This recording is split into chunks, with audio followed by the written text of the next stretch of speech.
All right. All right. Welcome to the YouTube, the Punk Rock President YouTube. I'm sitting here with Andrew Atai, Andrew Champion. Yep. That's actually my name now. Your name is Andrew My Champion. name is Andrew You Champion. had your name changed Yep. My legally. wife. Yep. She's Kimberly Rose Champion, and I'm Andrew Champion. The champions. Mm-hmm. And together we are the champions. We are the champions. Do you say that when you meet people? And together we are the champions. We went to. She has family in Indiana, and we went to Indiana. And when we were walking up to the farm, they were singing, "We are the champions." Uh huh. So that was kind of. So that was your entrance music. Yep. Yep. Your intro music. Yep. So I've known you for a while. A long while. 30-something years. Mm-hmm. And I don't remember exactly when we met. I remember too many things. I remember so many things. So much. There's so much I remember, Andrew. When did we meet, or when did? Okay, because I was, kind of going over this in my head. If I had to say it would probably be in the mid '80s. Mid '80s. If I had to guess, the first time I remember seeing you and being like, "Oh, that guy," and Yeah. I knew you weren't from the city. Right. You're an East Bay guy. Like I always made sure to be like, "That's an East Bay guy. That's a San Francisco guy." Because, but yeah, it was, and I swear the Code of Honor. It was a Code of Honor show. Mm-hmm. Grant and I had come. Grant McIntyre and I had come to see Code of Honor. I can't remember where they played. In the city. Okay. And that's one of the first times. On Broadway, maybe? I think it was the On Broadway. That's where we went to the On Broadway, the MAB. Sometimes the Stone, not really. Yeah. The Chi Chi had shows once in a while. The Chi Chi Club? The Chi Chi, the Tool and Die, the Farm. Yeah. Those are all places I remember except for the Chi Chi. The Chi Chi was right across the street, and it was like weird shows. Like they had like mod kind of psych pop bands would play there once in a while. Like you could kind of book it for a place, but it wasn't like Wes Robinson was the MAB guy, and sometimes the notorious booker Wes Robinson. Right? I have a soft spot for Wes. Like Wes kind of hooked us up a lot. Like when we were first getting started, Wes helped us out a lot. I feel like everyone who he worked with had a soft spot because he did. I mean, he was crooked. Oh yeah. But and would rip you off for money, but he booked good shows and it would be good exposure. Oh yeah. Like we would play these shows that like he put us on bills, call us up, hey, do you want to? And it was usually an opening spot at first, but we moved up a little bit, and he wouldn't pay us. Sometimes he wouldn't pay us at all. Right. With how many paid? Yeah. It's like sold out, and we're like, what the hell is going on here? Yeah. But so you go back to your original thing, yeah. I think it was a Code of Honor show, probably on Broadway. Yeah. I have lots of memories there. Like you say on Broadway, and it's like my first punk rock experiences. I kind of worked there. I booked a show. They wanted me to book shows, and then I wasn't really good at that. Paul Ratt kind of was getting me to book shows. I booked some show. Yeah. Yeah, I don't remember exactly. I loved that place. Yeah, it was a great place. Such a great place. And I learned how to sneak into shows there. Yeah, I probably. the back, I probably did the back too. thing. I mean, yeah. Yeah. That was one way to get in. I used to call up the club and say I was from Calex. Okay. And that I had the radio list. Last minute ticket giveaways. We gave away 3 more sets of tickets to your show tonight. Worked? That yeah, worked? And they would just be, okay, cool, what are the names? And I'd be like, I'd make up names, and I'd be like, Barry Evans +1, Dave Chappelle +2. Mm-hmm. Biff Corbett and family. Yeah. And then I'd be out front selling those names scalping. Nice. By a name. See, I didn't have that presence of mind.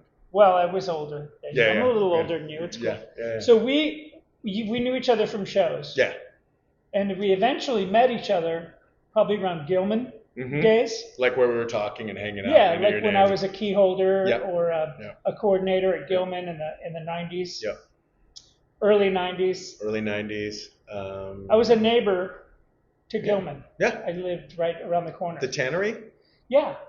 We were talking on the way here. My wife and I were talking on the way here. I'm like, Josh has lived here, and Josh has lived here. You lived across the street too, from the tannery-ish, and Kind of. then here, yeah, you're all over the place. Yeah. More than once is all, I guess, is my point. Yeah. Well, the Channery was a weird like live work apartment. Yeah, that place was cool though. I remember Yeah. that place. Yeah. That's where I started my record The label. record. Yep. Wingnut. The record label. Yeah. Yeah. So, and then you were in a band. What was your first band? My first band was in 1984 with Grant. Grant's been in every band I've ever been in. Grant McIntyre, Grant the McIntyre, guitar player. the guitar player. Well, he always plays. Played guitar, or He plays everything. Actually, he originally his first string thing was bass. okay. And we went to the same high school. He moved here when he was 10 from Rochester. His mom's from Boston. His dad's from upstate New York. And the family moved to. I was born in Walnut Creek, grew up in Danville, San Ramon, Danville, and I met Grant. He's a year younger than me, so I was around 11 or 12, and he was around 10 or 11 when he moved from Rochester. And he walked up to me and said, "Hey," he's all, "Do you like Black Flag?" And I had no idea who Black Flag was. I was 12. My favorite band at that time, if you would have asked me candidly, I would have said ABBA. ABBA. ABBA was the first band I ever got into on my own, and I just loved them. It's a decent band, right? And I still It's not love the first ABBA. time ABBA has come up in an interview. Yeah, and I just love the singing, and I found them on my own was kind of the bottom line. I found them on my own, and nobody else seemed to be into them, and I got all their records, and I was really into them. And then so I went home, and I have an older brother, AJ, and he had this epic record collection. He also had an older girlfriend who had this really awesome record collection, and she'd gone and she was like 2 years older, so she was like kind of a cradle robber, but she had this crazy record collection, and she would always talk about shows she went to. So she was kind of the entrance for my brother and I to punk rock, records, music. She's like, "Yeah, I just went and saw Minor Threat. Yeah, I just went and saw The Damned. Yeah." And so we were like, "Who are all these mysterious bands that you're going to see?" And she started taking him to shows and giving him cool records. And so when he asked me, like, "Hey, do you like Black Flag?" And I was like, "Yeah." Ran home. "AJ, who the hell's Black Flag?" So here, come here. And he gave me a copy of Damaged. And he says, "You need to give this back to me. It's not yours. If you scratch it, I'll kill you." Right. And so I went and listened to Damaged over and over and over and over and over. And that changed everything. Grant and I started our first band together in 1984. It was called It was Baby Faye. Remember Baby Faye with the baboon heart? It was Baby Faye's Army. But when we'd say it to people, everyone thought we were saying Babyface Army. Babyface? Because we were like 14, 15. So it's like, yeah, that makes sense. The Babyface Army. Babyface which is Army. Not a bad band name. BFA, JFA. I mean, it was kind of fit in. Babyface Army. Yeah. And half the songs were covers and half the songs were originals. With titles like I Hate You.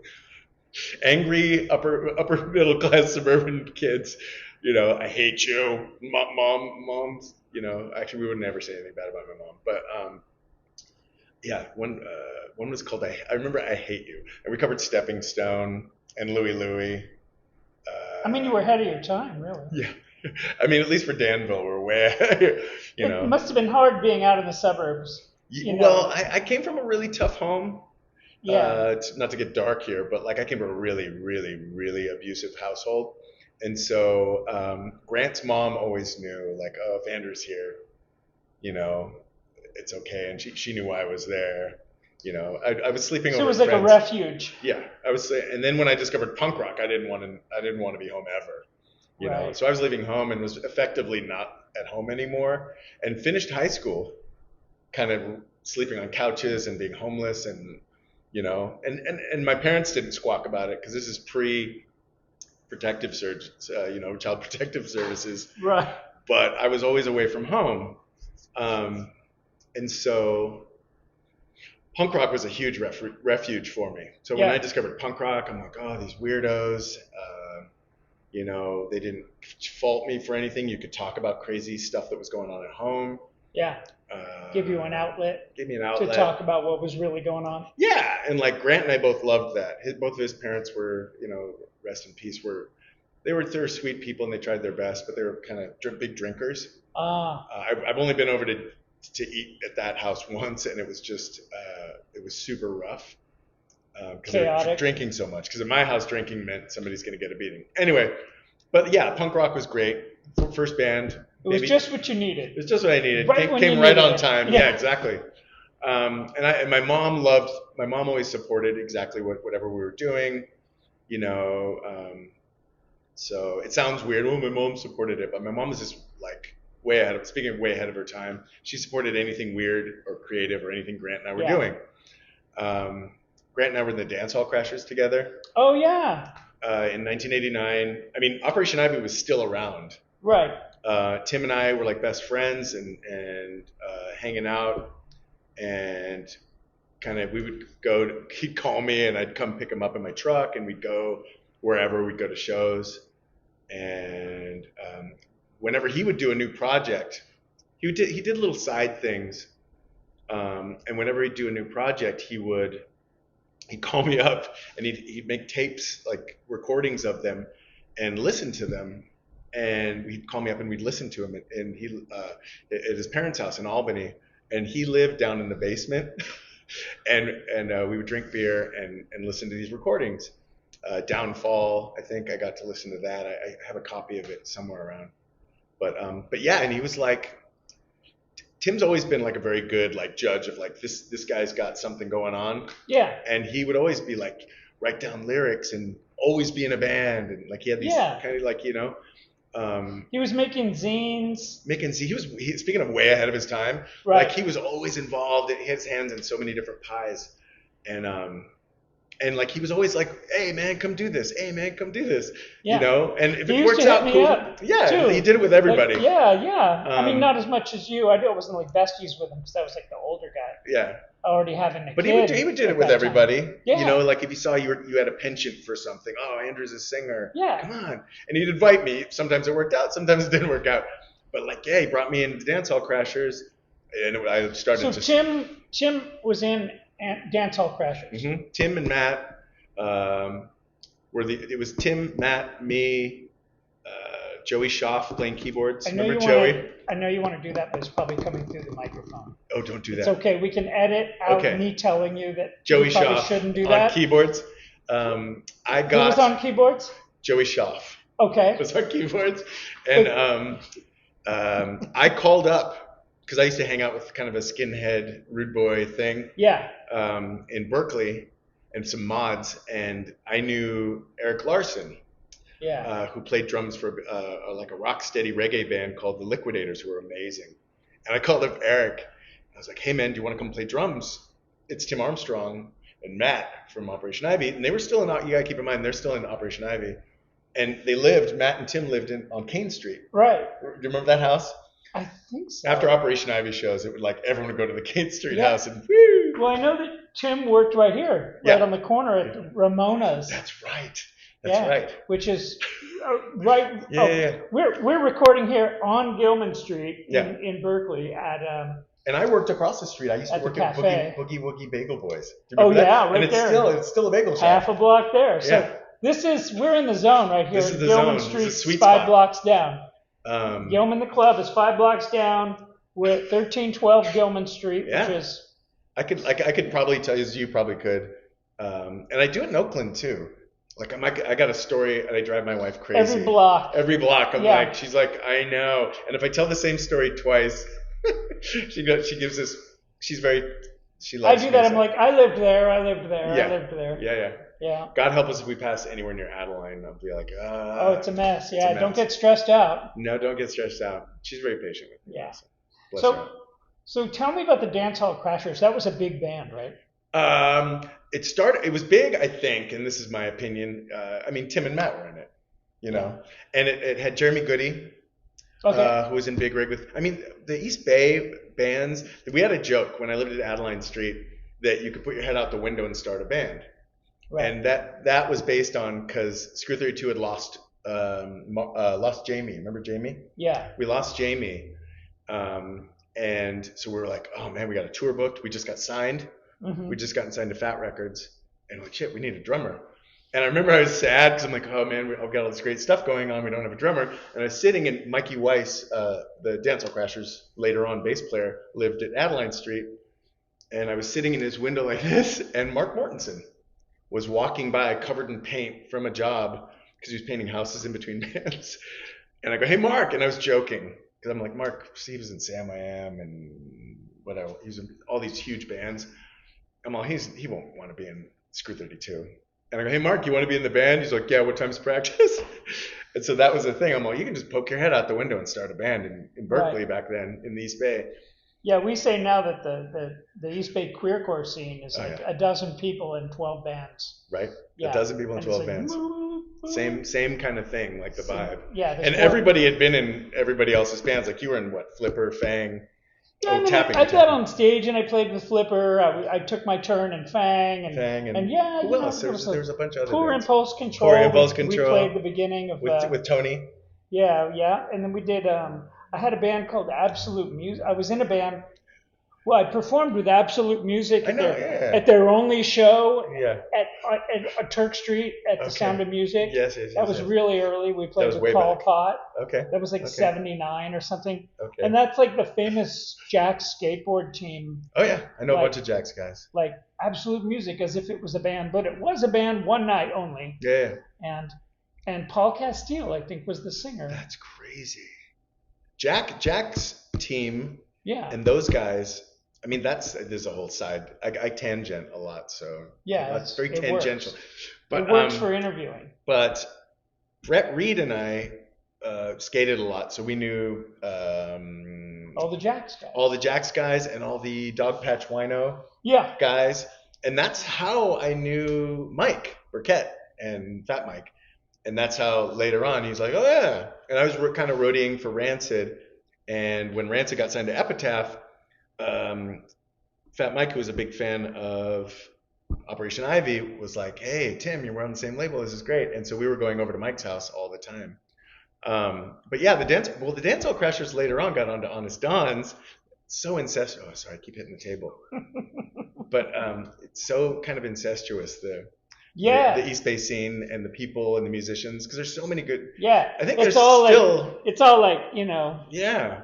Such a musical. I mean, but now there's all these young kids. Yeah, which is awesome.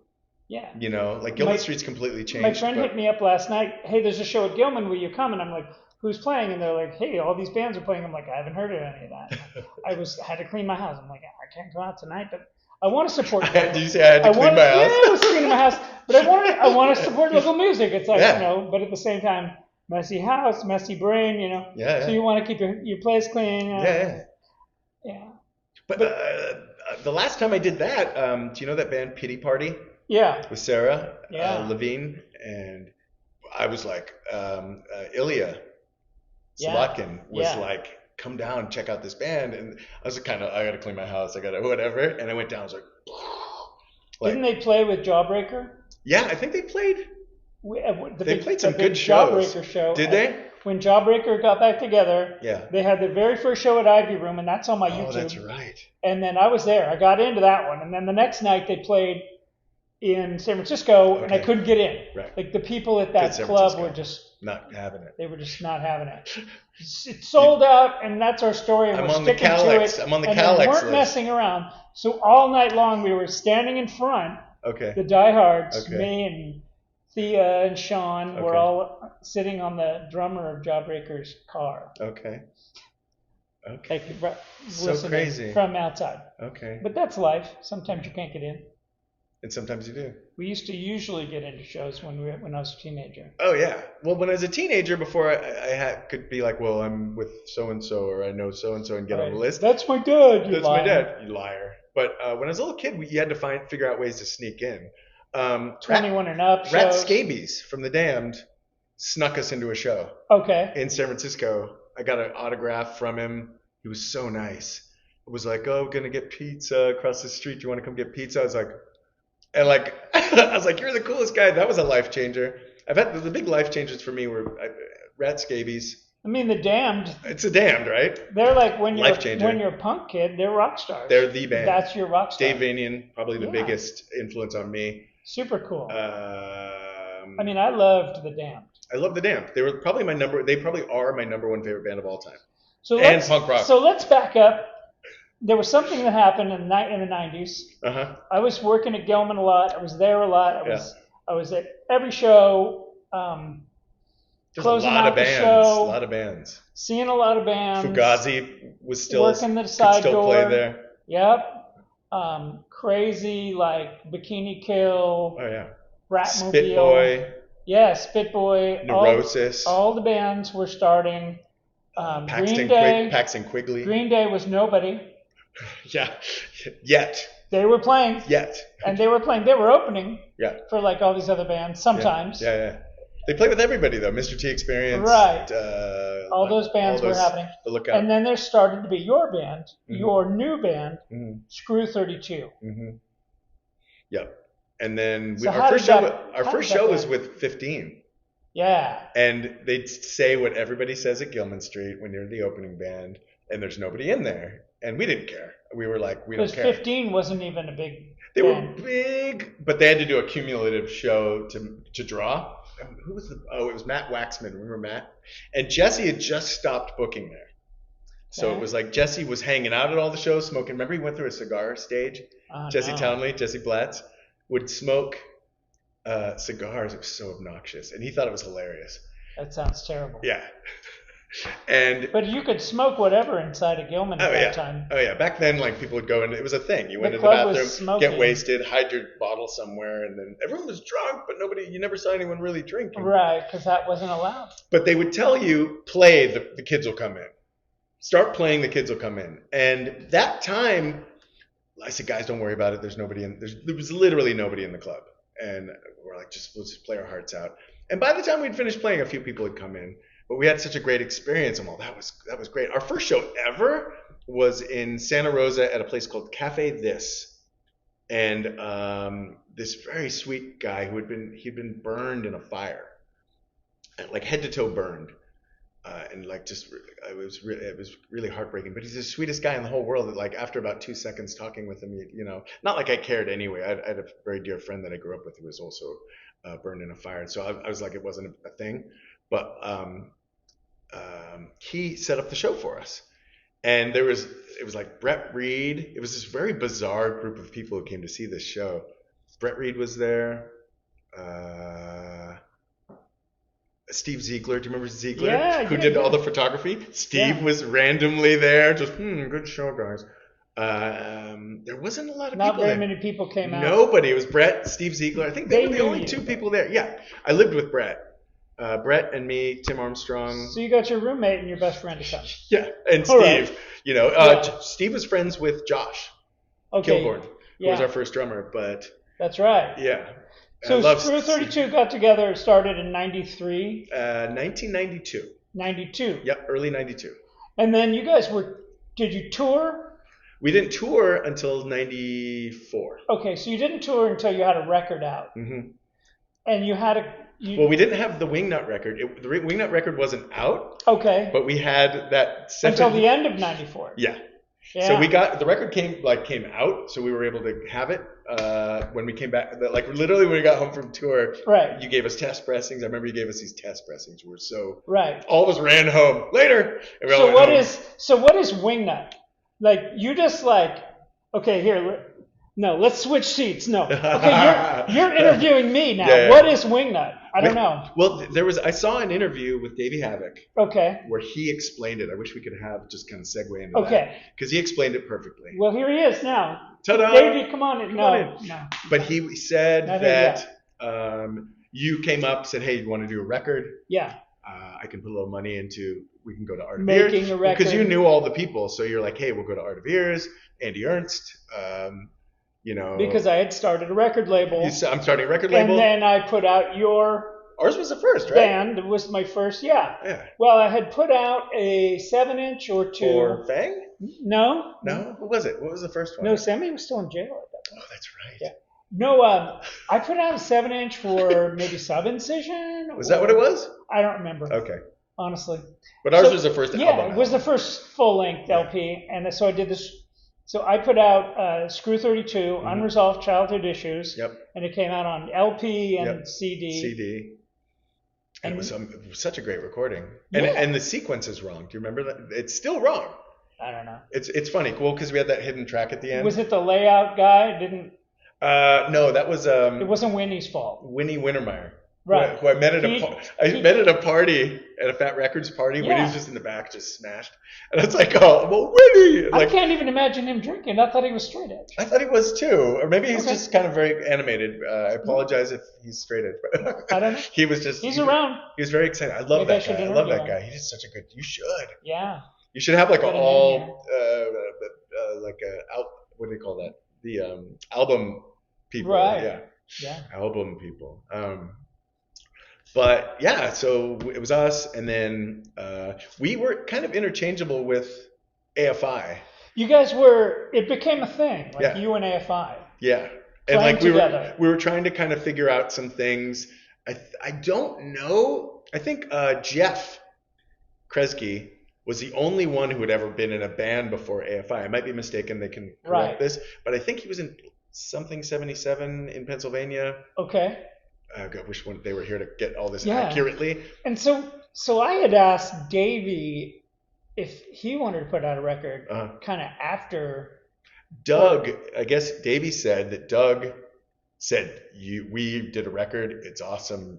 Go here. Wouldn't it be rad if we were both on the same and label? No one wanted to mess around with that sound because it was a unique sound that you had. It was impossible to get signed. Nobody wanted to. Your band Screw 32, this is what I remember. Your band Screw 32 had a sound that this is what I called it back then. It was East Bay Hardcore. Yeah. East Bay Hardcore, which was funny because that's what you put on all your stickers, and so did AFI. Yeah. And it was like a guitar melody. It's what I've come to hear being described as West Coast hardcore. Well, the funny thing is that we didn't call it. I think you had said it, East Bay Hardcore, but our roadie, remember Skater Steve? Okay. Gauthier? Yeah. He's from Reno, so he's that whole Reno Skino hardcore 7 seconds scene. Yeah. So that's what he grew up in. He was a couple of years older than us. Okay. And he used to tease us because he's like, you guys aren't a hardcore band. And so he got a little screen on tour, and he was doing it to tease us. He's like, you guys aren't a hardcore band. Like on our best day, we were allowed kind of sloppy rock band. Hardcore then was like Gorilla Biscuits. Right. So we weren't like the metal, straight edge kind of, leeway, Youth of Today, that East Coast thing. Right. We didn't fit in there at all. Although that was probably our number one. Grant was keep in mind, Grant's from New York. Doug's from DC originally. Okay, the two guitars. Yeah, the two guitar players, DC. No wonder we had such a heavy DC influence because Doug was very DC and very like San Diego, like Drive Like J-Ho. I still recognize that sound. Yeah, and Grant was our New York guy. My band has that sound in some of our songs. It's like it comes out like here's a guitar solo. Wow, it's like reminiscent of Screw 32 or early AFI or some other bands that are like that genre. Yeah. There were so many. Fury 66. Not that many. Fury 66. Yeah. And all of these bands kind of went on to we went to Fat Records, Fury 66, and AFI went to Nitro. Right. And then all the bands just prior to us went to like Epitaph or whatever. Yeah. Dancehall Crashers I was in the Dancehall Crashers twice. Okay. Two completely different incarnations. First, I was in the band with Tim and Matt and Jeremy Goody and this guy Jamie who was in Juke. Do you remember Jamie? Yeah. And Juke with Richie Booker. Yeah. I think Richie was in Juke too. Yeah, Juke was an amazing band. I know the singer of Juke. Yeah, the singer. That guy is awesome. I'll remember it in a second. He's awesome. Yeah, Juke was an amazing band. But there was that incarnation. And then I kind of everyone kind of lost interest. And Matt and Tim took off to do Downfall with Jason Hammond, who later on was in the Dancehall Crashers. And then I was not in the band for a while and did some other bands and then rejoined them. And then I kind of went, I don't know, this is looking a little, they kind of went a more, I always say No Doubt, but like Dancehall Crashers were doing that way before anybody else. There was a band from San Diego called Donkey Show that nobody remembers, but they had this woman singing, who's just amazing, amazing vocalist. And everybody kind of copied her, but nobody remembers that. But then the Dancehall Crashers started with Ingrid Johnson, and then went on to Karina and Elise. But they kind of had that No Doubty thing. It was like No Doubt before that was marketable. Yeah. I mean, they should have been huge. Yeah. But they were like Yeah. 3 years too early. They did it too 3, 4, early. 5 years too early. And Donkey Show did it way too early. If Donkey Show would have showed up at the same time as No Doubt, nobody would know who No Doubt is. For sure. She was a better singer, better performer. Nothing against Gwen. Gwen's awesome. But we played a lot of shows with No Doubt when they were the opening band. Speaking of, I got to see Dream Car with their bass player and Davey. Yeah. Oh, and no I way. just posted a video on my YouTube, which... Who else is in that? It's gosh, I don't even know. Okay. It was an amazing show that I got to go see in 2019 down in LA, and I'm digging through my archives, and I wasn't shooting video well for YouTube, so it's like I got like vertical. Well. I got like vertical 25 seconds. Like you can't put that on YouTube. No. I got like middle of the song until the middle of the next song. Yeah, with the phone, and and it's old phone, so it's not that great. And then you got all this. But I did have a decent clip of Dream Car. And he's doing a Gary Newman cover. Which one? I don't remember. Gary Newman, like Cars? Yeah, he was doing Cars. Was doing Cars? Okay. Yeah. I love that song. And that's the only song I can name shamefully. It's really cool with the bass player from No Doubt. Okay. That's awesome. Who I used to like hang out with a lot when I was in LA. Great people. That whole band. Awesome people. And they were all really cool. That was when I met, Weird Al. That was when I got my picture with Weird Al. It was like a vegan festival. It was really fun. When I moved to Los Angeles, I lived in Los Angeles for about 5 years, and the jobs you can get there, that really, you can be a wait person, you can be a PA, a personal assistant. Right. These are the jobs you get down there when you move there, or you can do security.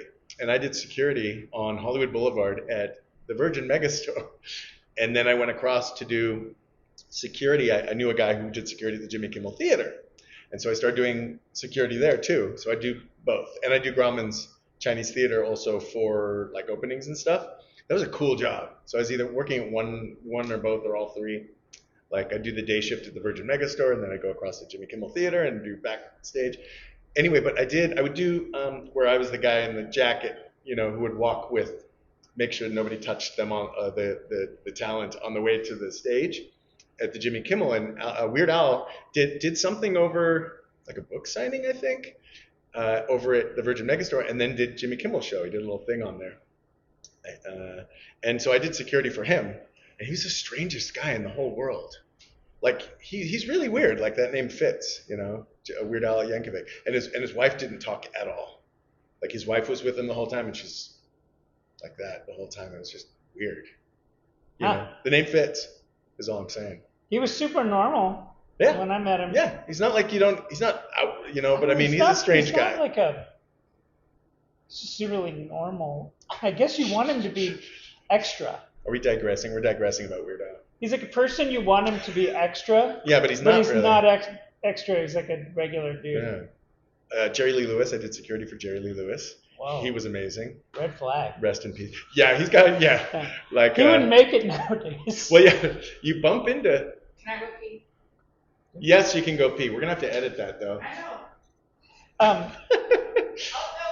Also, Dream Car is all the members of No Doubt except with Davey instead of Gwen. Who? Davey Havoc? Yeah. No way! No way! Okay, so Dream Car. That's Dream Car. Dream Car is all of the. It's my wife. Bass player, guitar player, drummer from No Doubt with Davey Havoc instead of Gwen. What? Do you want to do this after you're done peeing? Okay. So Dream Car is a band. It's a band. Hold on. So Dream Car is Davey Havoc singing for No Doubt. Basically. Oh, wow. Which is kind of awesome. I didn't even realize what I was seeing at the time. Yeah. So tell me, Andrew, what, if there's any one favorite show you've ever seen, any one favorite live music punk show. Oh, punk show that you've ever seen, That's easy. Okay. This is my pat answer. It's the answer I give every single time. I mean, besides The Damned, I've seen The Damned a bunch of times. They're my favorite band. My biggest influence would either be Sean Brown from Swizz or David Vanian. But the best single show I've ever seen, like every single band was good on it. It was a serious life changer for me. And it was like all these bands that I'm still kind of into. And from my favorite label, one of my favorite labels, SST. Okay. So it was an SST tour They were playing at the Stone. This was like 1983, and it was the Minutemen, Husker Du, the Meat Puppets, Saccharine Trust, and SWA, and it was an SST tour. And the support was the Minutemen, and the headliner was Husker Du, Bob Mould and all that. Yeah. And then D. Boone and Hurley and Mike Watt. And the two openers were great. Saccharine Trust was great. SWA was amazing. Totally. Yeah. People forget about those two, but they were great bands. And then. Oh, I think about them all the time. Right? Like you see them on. Whenever I book a flight. On one of these flyers here. Whenever I book a flight, I'm like, oh, that's SWA. Right. That's right. That's right. That was the. It didn't stand for Southwest Airlines. No. It's. So what? So what? I go to get a T-shirt. Because bands didn't remember that wasn't a thing. That's a more 90s like having merch. Bands didn't really do T-shirts, but I guess D. Boone from the Minutemen had made these tour T-shirts. It had a naked hippie going like this, and it had a sign that says "Ass, Gas, or Grass," and then it had the bands, SST Tour, Minutemen, blah blah blah, and it was this hippie going like this. And I'm like, that's the greatest shirt ever. So I went back to get one of these shirts, and D. Boone was selling the shirts, and shook my hand and was like, do you like these bands? And we had this conversation. He's like, man, you're going to stick around, right? He's a really intense guy.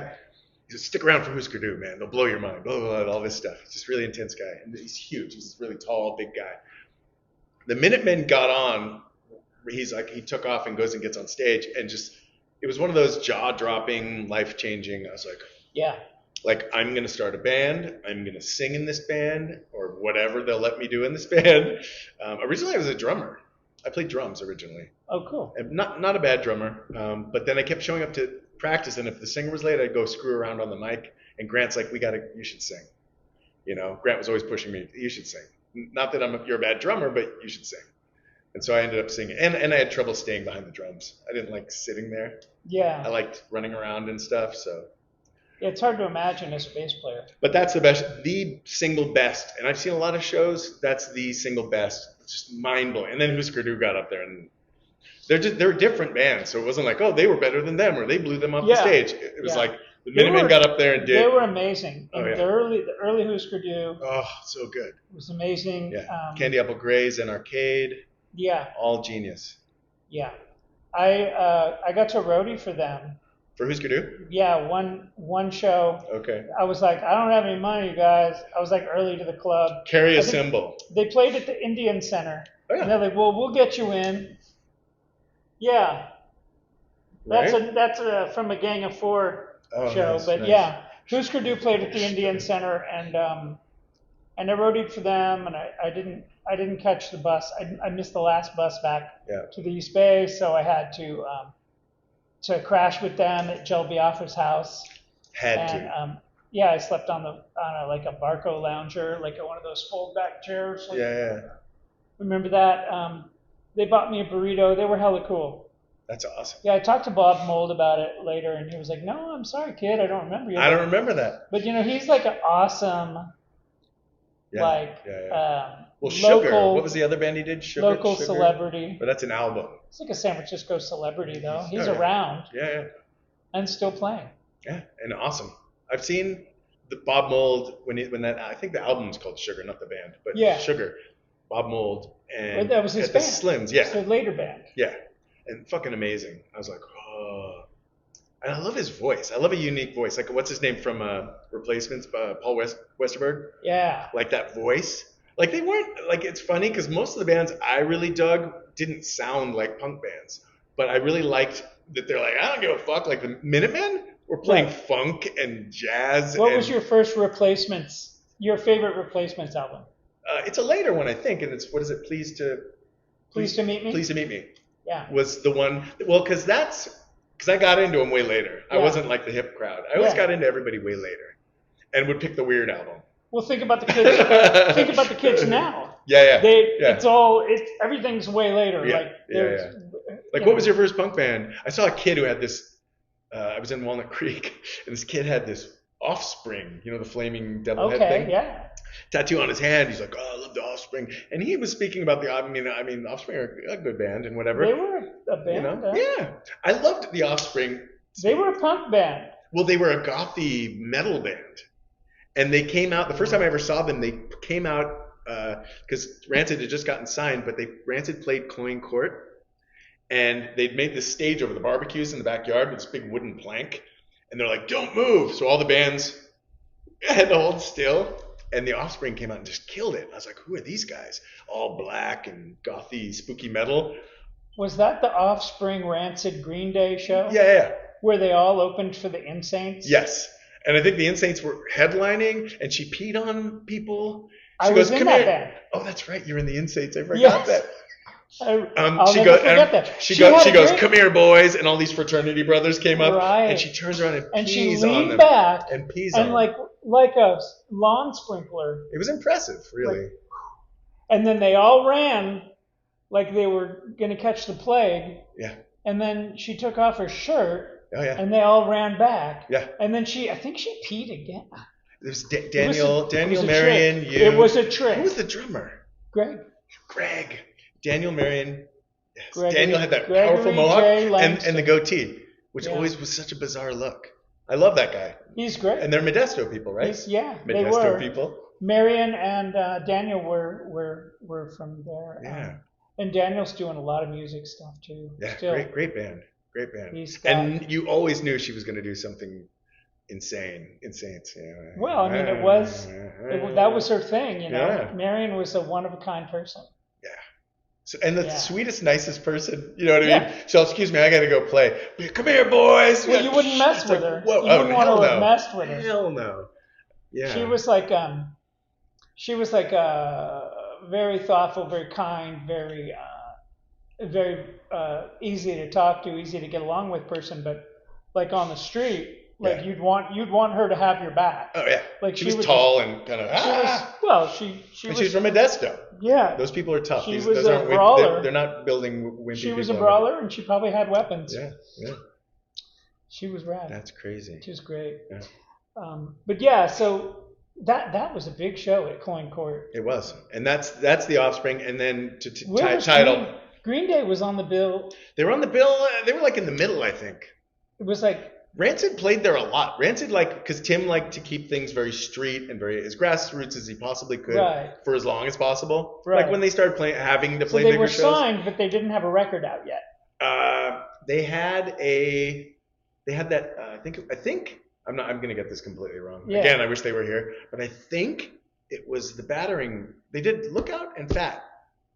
Okay. And I don't know which came first, but I think they had a 7-inch that came out. I don't know whether it was the Lookout. Yeah, there was it had Battering Ram on it. Yeah, they had a couple of 7-inches, but Gurewitz had signed them, I believe, without even hearing them. He's like, "I love Operation Ivy. You're signed. Come on." Right. And I remember because I always say I roadied for them, but like it was more like I was living with two of them. I lived with Tim and I lived with Brett for like 9.5 years. And I had a truck. So Matt had that big red van. Yeah. And I had the truck. So like one person could sit in my truck and I'd carry whatever equipment, so it would be more comfortable in the van. And I would go wherever they went for like the first year or two. Yeah. And they played like basements and college campuses and Coin and whatever. But their first big show was, not to stray too much, but was the Palladium. Bad Religion, Green Day, Rancid was the opening band. Right. And like that was the first time all of them had played in front of a huge audience. And Brett was like, "Get up to the front row." I'm like, "Well, I got to be on stage." He's like, "You don't have to be on stage. Get up to the front row." He's all, "Get my attention and just look at me, okay?" And like try and make me laugh or something. I'm like, so he was nervous. Yeah, he was really nervous. Because it was a huge show, Palladium in Hollywood, huge show. That's like a 10,000 person venue. Yeah. And I got in a fight at that show. Like LA people are really violent, Berkeley people, it's not like we're wimpy. At that Coin Court show, I have a great memory from that show. Yeah. It's an amazing one. I went up to Lars from Rancid. He was in the little backstage room that they had set up. Yeah. And I was like, "Hey man, who are you?" He had a guitar in his hand. He had his Les Paul in his hand. I'm like, "Who are you, man?" Because we had played. The Insaints had played with Rancid a bunch. We'd played at Fraggle's house. Yeah. A couple of house shows and Pill Hill. Your Place Too. Oh, Your Place We had played there together and a few shows and they come up this guy. I'm like, "I don't know who this guy is. Who are you, man?" And he's like, "Hey, my name's Lars. I'm I'm like, great, what band were you in? You know, and he's like, oh, I'm in Rancid. I'm like, no, you're not. No, you're not. You're not in Rancid.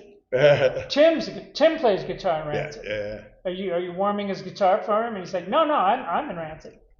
So because those were his first shows were at Coin. Yeah, it was like his first show. His first show ever with Rancid was at Coin. Yeah, and he was terrified. So he's like, oh my god, oh my god. I'm like, no, you're not. Yeah. And I don't know if you remember it, but I think it was super funny. I think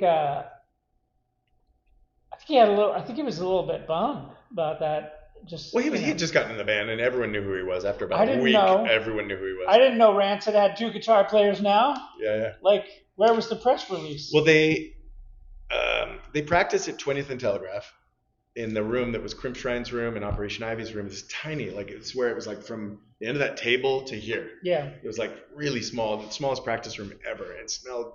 Pete Rippins, the bass player for in Crimpshrine, used to chew this really like beech nut or red man tobacco, and he'd spit it on the floor.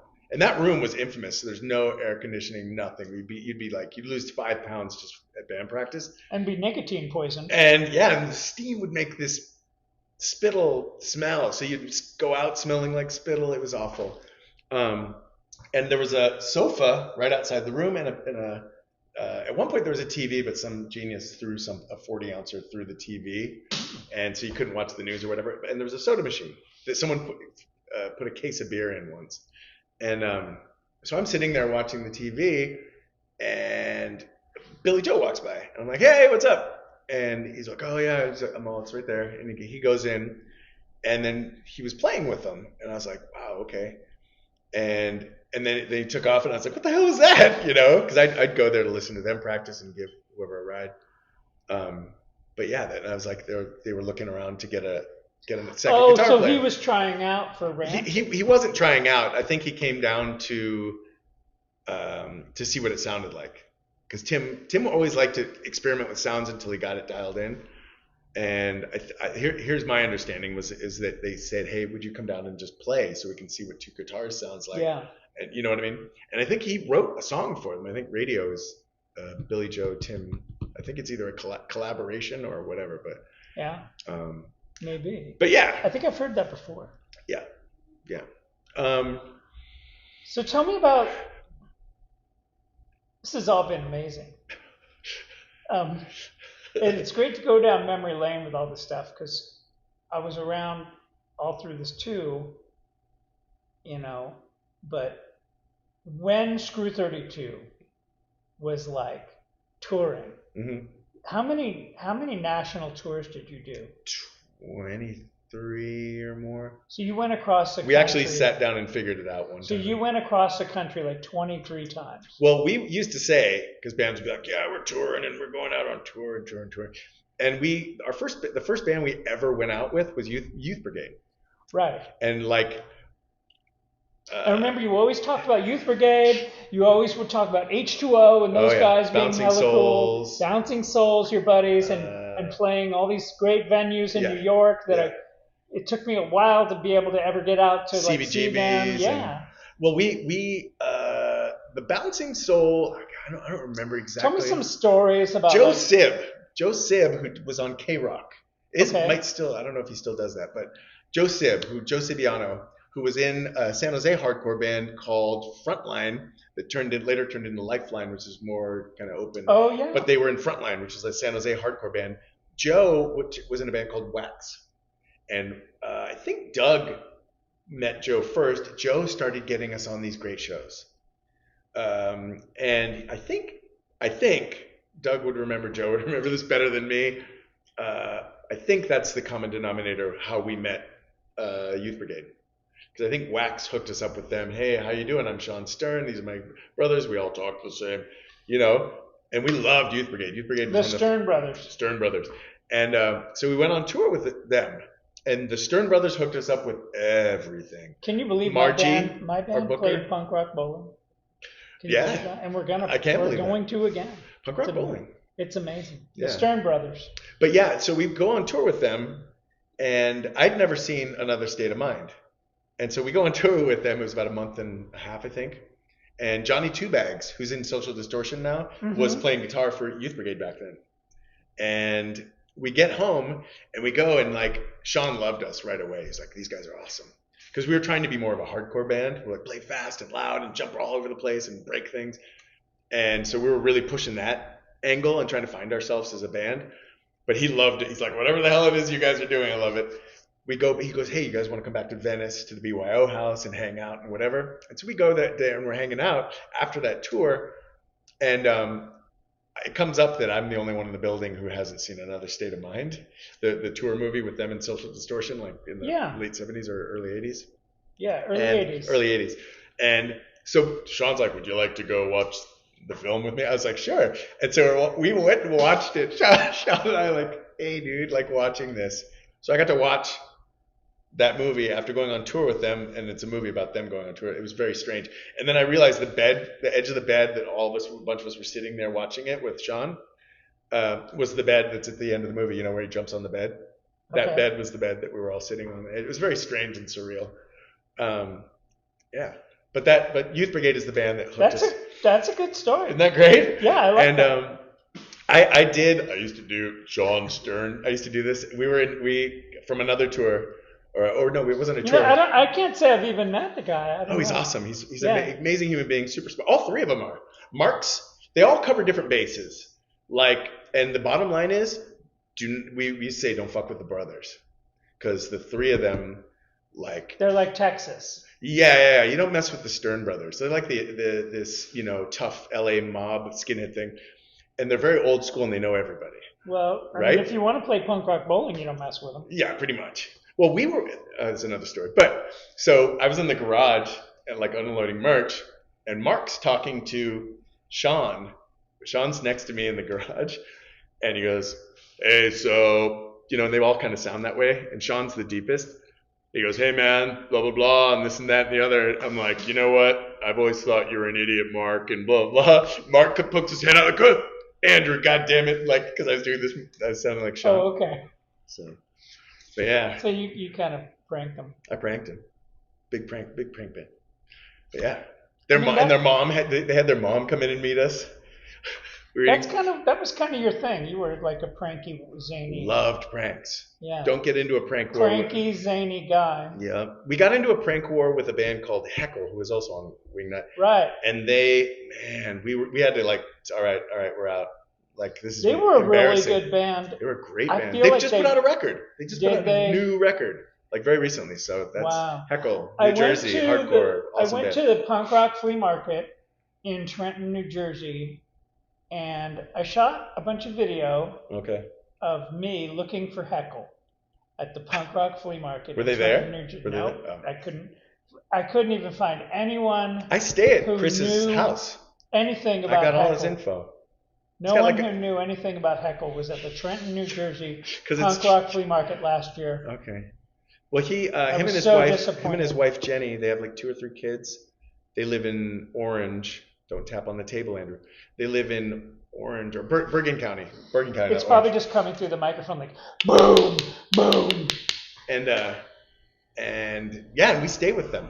Whenever still do? Yeah. Hopelifter. When we were on tour with Hopelifter, we stayed with them. Whenever I'm out there, I stay with Chris. Well, tell them I said hi. I will. And I also stayed with... maybe they'll see this video and Eric. they'll get to see you and me and you can be like, hello, Heckle. I mean, hell, anybody from the past, right? Maybe if you're watching this. Yeah. There's so many bands and so many people that were influential and who are friends and who I'm still friends with. Timmy Chunks. Yeah. Who was an original singer. Well, no, he was the second. He was one of the original singer, but the second he was on Jaybird, singer for Token Entry, and then was in Redemption 87. Right. And he was road manager for Green Day for a while. Yeah. And he and I became really good friends, and he loved Screw 32 and would we were in New Orleans once, and we were touring. Rocket from the Crypt was touring with Korn. Korn was the opening band. Nobody knew who they were yet. So we're who are these dudes with the giant pants? And they all traveled in a pod. They were very strange. I'm what are you guys doing on this bill? Nice guys, but all they wanted to do was party and wear giant pants. And it was a Hole was on this tour, and I can't remember who was on it, but Timmy, Green Day, I guess, because Timmy goes, hey, we were with the Bouncing Souls. He goes, meet me down at the Candace on Conti in New Orleans. We're like, all right. So we go down there, and Screw 32 was still starting out, so we were like having a rough tour, not making a lot of money. Bouncing Souls would kick us down money and take care of us for the most part, if we didn't get a lot of money, because we didn't really know the business yet. And Timmy saw that we were struggling, and he comes over before we left and goes, hey man, take care of yourself, make sure this all gets to the boys. And I realized there's something in his hand, and he gave me a bunch of money. And the Bouncing Souls got all excited. They're like, oh, Andrew got the gold. They called it the golden handshake. He's like, Andrew got the golden handshake, the New York handshake. What did he give you, like $30 for lunch? No, it was like a couple $100. Cool. Which back then was like, and on the road, yeah. We used to joke around we have a per diem, but we didn't really. It was like $3 a day maybe. Good luck. Taco Bell. You used to be able to eat a meal for $3. Oh yeah. I was telling Kimberly that the first shows I would go to in San Francisco, if you could get together $5, 40 ounces were $1. The show you'd sneak in, and then cigarettes were $1. And you go up those steps. There were those steps above Broadway. Yeah. And drink, and everybody would hang out there before a show usually. Yeah. And there'd be like punk rockers all the way down. Or at the parking garage. And if you're old enough, you go to Morty's. Do you remember Morty's? Well, and some Hell's Angels would hang out there. I never was old enough. Me either, but well, my brother said if anything goes down, like if the skinheads show up and start killing everybody, go to Morty's. I'll meet you at Morty's. He said, I'll just stand outside. That way I know where you're going to be and you won't be here. My brother kind of hung out with the skinhead guys, not the Nazis, but like skinheads. Yeah. Before we had sharps, we had skinheads that were that were not they were not fascist. Racial, they were not racist. Fascists. Yeah. If you were big, you were a skinhead, basically. Remember the fascists? Yeah, the bags. We know that we fought them in World War II. Oh, those guys. Fascism. Yeah. Those guys. Charlie Chaplin mustaches. Some people think it was communism that we fought in World War II, but it was actually the fascists. Yeah. Fashion. Funny politics. So here's our segue. Okay. Where are you politically? Where are you? What are your political views? Are you in the middle of the road? I don't like just like with religion. I mean, I grew up like Irish Catholic. Are you hardcore Scientology? No. Like, where do you stand? Are you? I want to be able to like throw out like. Are you a QAnon guy? No. Are you a hardcore Republican? I don't like anything that I'm kidding. That's collective. I'm sorry. I'm kidding. Hardcore Republican. Are you? What do you believe in politically? Nothing, and it's not opposed. What would get you excited? If people would habit things like they say think globally, act locally, like be aware, but also like do what you can around you and have it be inclusive. But like, I don't have to have the same idea that somebody else has, and that just always struck me as a bizarre idea. Well, that's why it may have been naive, but that's why like concepts like anarchy and things like that. I didn't know what anarchy was. I didn't know that it was even like there were some very serious people, assassins, who were anarchists. What's the guy who shot McKinley? Leon Sokol. Right. I think he was an anarchist. Anyway. Well, that's giving anarchists a bad name. Right? Shooting folks. But they were like it was a political thing. I wasn't aware that was, I think punk rock kind of took it and it was kind of a fashion statement more than anything else, But honestly, or a party mode. Yeah. Like I don't think some guy with a suit in a nice house in Washington should have anything to do with what's going on in the Bay Area, And I think that there's some sort of collective thing needs to happen, but I mean, not to go too far down the political rabbit hole. But it's what we're talking about. The short answer, I don't really have politics per se. My politics would be that case by case, act locally, think globally. And are you putting more good into the world than bad? And the human element ruins everything, at one point or another, or it makes it better. But like you get too many people involved and like, are you on board with democracy? Are you on board with? And it never turns out the way they want it to. Communism was probably a great idea when there was just a few guys sitting around, Trotsky and Lenin and all those, the original. It was probably cool, a good idea, we don't really like the Tsar, and maybe it was probably working at that point. But then it gets bigger. Boy, did he get his. Right. Boy, did the Tsar. They really shaved his beard. That family up. Oh yeah. I don't know. That's what happens, though. People start getting killed. People start arguing and fighting wars. And I don't like any kind of collective, really, anything. Like too many people other than community. I like community, but when it comes into politics, it's always somebody trying to control somebody else. And I'm not the biggest fan of that. I mean, human beings have been going around. We've been around socializing and being civilized for quite a while without any kind of politics. There was just like, hey, this is what's going on here. And that seemed to work fine for a real long time until somebody wanted to have control of more people, and then having political parties and all that nonsense, So I don't know. I don't want to join any club that would have me as a member for the most part, Yeah. But yeah, my politics, and it's ever changing. I mean, it's just who I am. Ask me next week, it'll be Yeah. I'll be a social democrat, and if you ask me the following week, anything that's doing the least amount of harm at any given time. So that's a solid answer, man. That's a solid answer. Yeah. So is there anything that you want me to ask you about that I haven't? Is there? I mean, you're like a guy who you've had how many years were you a career musician? I always tell people I've been singing my whole life. Both my parents were musical. My mom was very musical, played guitar. She played everything and sang, and was trying to get us into really weird stuff at a young age. Good, interesting stuff like classic literature. Yeah. She was getting us reading stuff that was way ahead of everybody else. I actually, my mom moved us around a lot. I mean, although the East Bay is home-ish, we lived in Hawaii for a while, lived in England for a little bit, and I went to the same high school as Barack Obama, who also had a single mom who was kind of trying to expose him to a lot of things. Yeah. And I always, we were. Did you know him from high school? No. I was in like the elementary school. Damn it! And he was a senior and had graduated. I was in the elementary school. Oh, okay. It's called Kapunaho, and we went there. My brother went there too. And I remember we were on tour, and my mom was like, "Hey, do you remember that kid?" I'm like, "No." And she goes, "His name's Barack Obama." I was like, "Okay." She's like, "I think he's gonna win." I'm like, with a name like Hussein Obama, I'm like, "I don't know, man."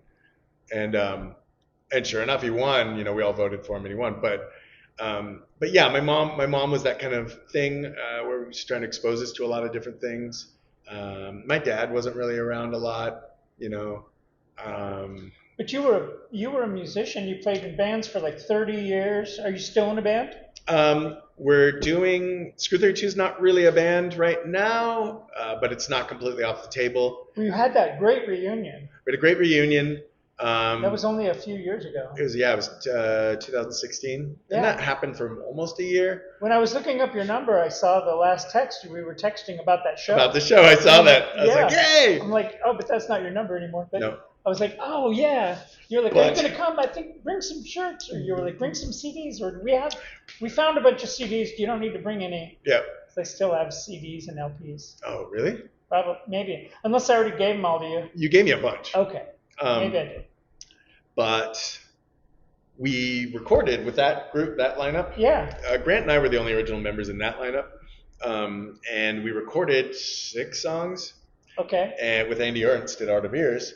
And I'm going to work, I think, hopefully, with Andy Pohl. Okay. Who does Sell the Heart Records. Yeah, that's amazing that's label. my guy. We're on his label. I love Andy. Andy awesome. Pohl, awesome guy. Love him to It's not death. like I'm going to put it out on Wingnut Records. Right. But yeah, we're going to do, hopefully, an EP, a Screw 32 EP. I'm going to go and finish the vocals and do that. So you heard it here. There's going to be a Screw 32 EP. Either late this year or early next year. Yeah, I love that. There's that. There's Ryan Henry and myself, and there's 2 other people, but I don't want to name them because it's not official that they've got on board, but 2 other people from 2 very notable musicians. But Ryan Henry, the guitar player, main songwriter from Hopelifter, and I are in a band that we're putting together And it's going to be a new band. It's going to be a brand new band. Another band. You've had a bunch of bands. A lot of bands. End of the World, Screw 32, Hope Lifter, Shadowboxer. It was just like your third or fourth band, right? Yeah. But yeah, like Screw 32 and the Dancehall Crashers are usually the ones that I think most people have heard of. But yeah, I mean, I've been in lots of bands. The Dancehall Crashers were huge. Yeah. I was in them. I was in them when all the first Yellow record. Tim and I did most of the lyrics for that. Yeah. And then Matt and I think Grant did most of the music, and with lots of input from the other members. I mean, there was like 10, somewhere between 10 and there's a lot of people in that band. Right. And but yeah, they put that into that band, and then they didn't get big in that incarnation because so many people were coming and going. But then, so I missed that. I was in the band for all the creating of that music, and I played their first show ever at Gilman Street. Ingrid and I were singing. Matt and Tim weren't in the band anymore. And then I was in the band later, just before they got huge. But it wasn't really my style, and so I was like, I don't know. And as most people in the Bay Area know, I've had my struggles with drinking, and so I was drinking a lot at the time. And so Jason, who I grew up with, Jason Hammond, was a guitar player. Jason's actually the one who kind of helped me get in the band the second time. Yeah. But he was also the one who was like, dude, you need to take care of yourself, and maybe this isn't, you know what I mean? And so they got somebody else to do my job, and I went and took care of myself. What were you playing in the band? I was singing. Okay. Yeah. And so they got somebody else. I would have been, yeah. Or maybe it would have killed you. Or it might have killed me. I might have kept drinking, and it would have been, because it was pretty pathetic. I would show up to practice like a mess, and I mean, everybody who knows me knows that, you know, Andrew's had his struggles, you know. But would you characterize yourself as an alcoholic? For sure. Okay, so you can't drink at all. I can drink. I choose not to every day. Well, I mean, it's like that allergy thing, and it's not going to go well. No. I come from a long line of like Irish drunks. I'm the only person in my family who's ever gotten sober. I'm just better sober. And I've never been in a band on tour drinking. I've always been sober. Okay. I can't get on stage and drink, which is a blessing. So like, it keeps me involved in music. Yeah. But I have lots of friends and support. You know, my wife's very supportive of that lifestyle, and all my friends. I don't know anybody who's not. It's not like I'm in some straight edge crew, but everybody who knows me knows that's an environment that needs to be fostered. I hang out with people who drink and can drink normally, but they don't ever do it around me. So it's not a big straight edge pose again, but it's my life, and I do better. Anybody who knows me, who's seen me drinking, be like, maybe you shouldn't do that. I mean, I'm all about it. I've been edge for 30 something years. Yeah. I've been straight edge for 32 years and counting. I mean, how do you want to characterize it? I mean, it's a lifestyle. Drinking and drugs are not gonna be something I'm gonna do. So that's good for you.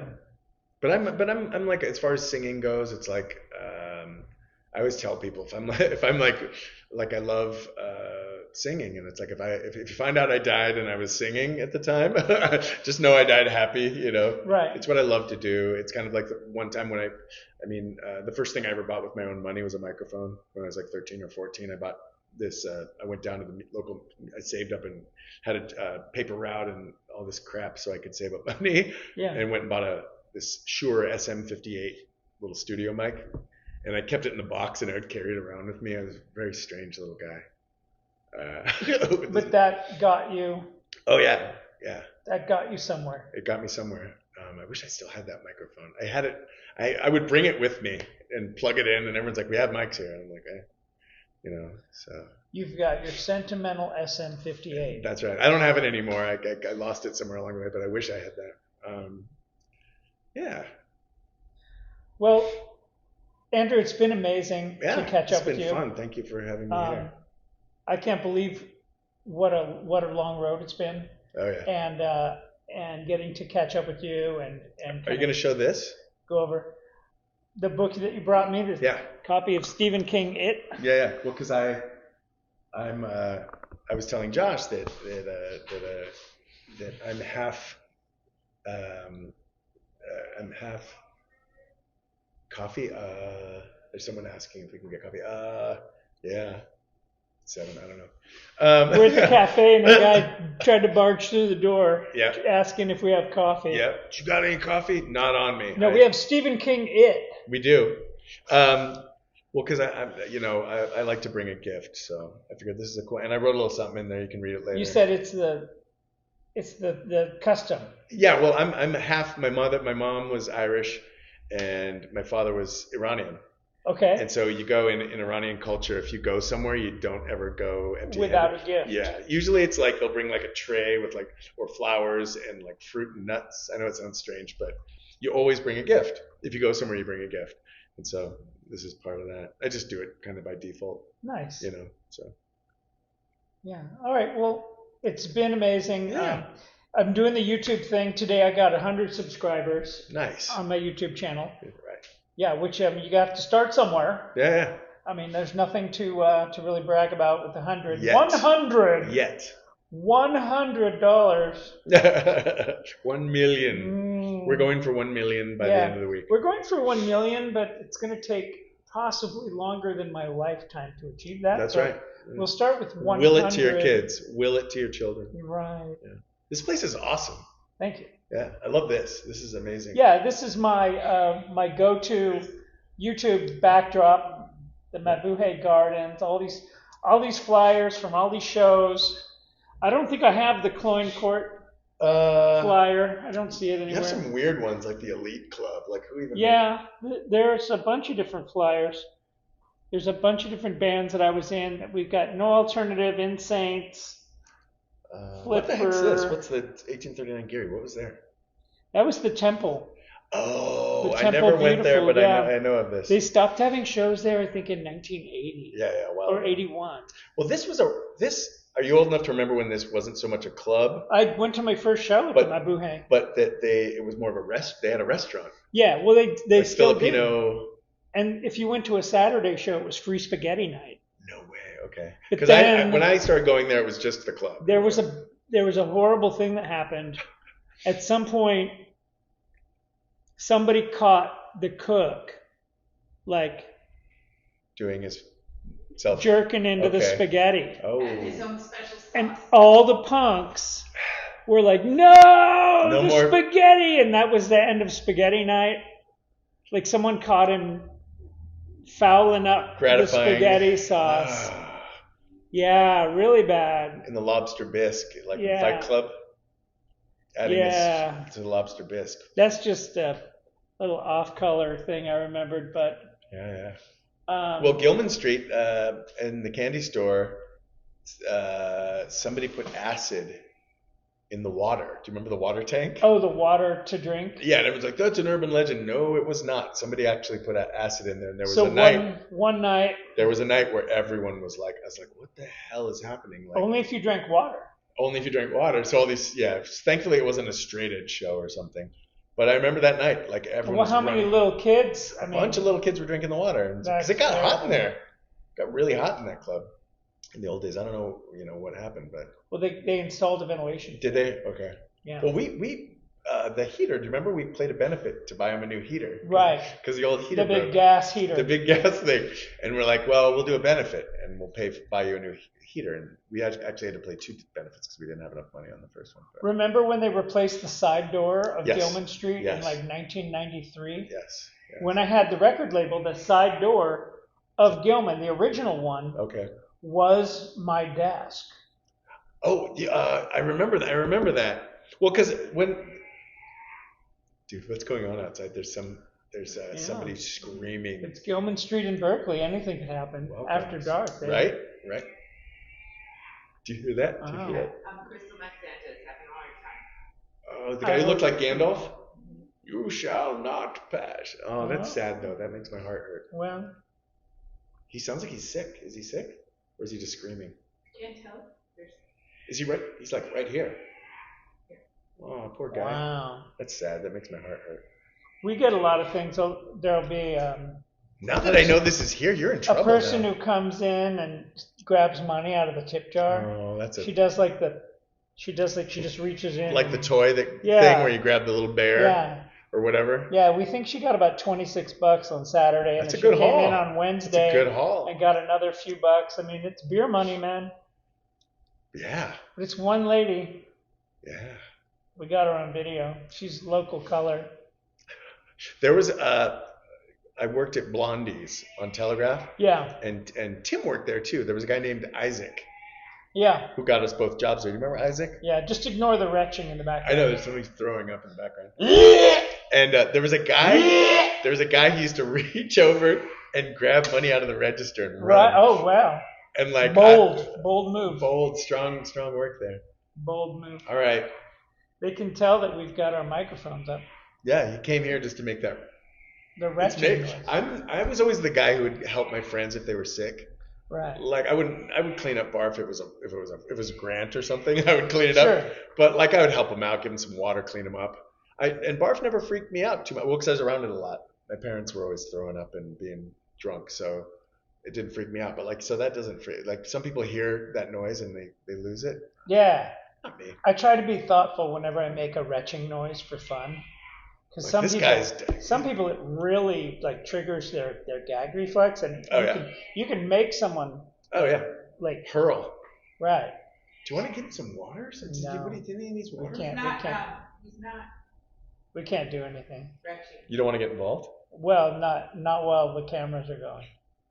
We'll go out there and we'll cradle them gently after and hold them. I'm not going to cradle him. And give them money. Poor kid. It's just making my heart Well, hurt. thank you so much for coming. Can I give you a hug? Of course. Let me give you a little hug. As long as the hands stay. It's been amazing. Thank you, Andrew. Thank you for having us. Yeah. Kimberly's behind here, my wife, but she's not going to get on it. You're not supposed to. What?